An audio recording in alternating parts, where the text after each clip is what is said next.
Guys, বাইরে প্রচুর পরিমাণে কিন্তু ঠান্ডা, প্রচুর পরিমাণে ঠান্ডা, প্রচুর পরিমাণে বাতাস, কুয়াশা পড়ছে বাইরে প্রচুর পরিমাণে।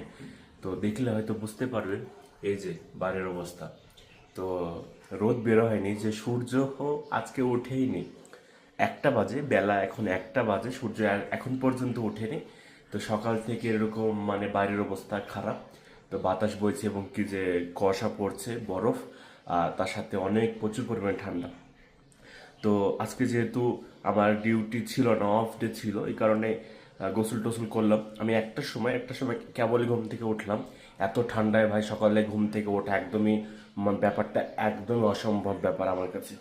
তো এখন বসেছি, খেতে বসেছি। তো মেনুতে আছে আজকে আমাদের আলুতে ফুলকপিতে, আর এখানে হালকা আছে খাপসা, তার সাদা চাওয়াল আছে। তো সেটা নিয়ে খাওয়া দাওয়া চলছে এখন।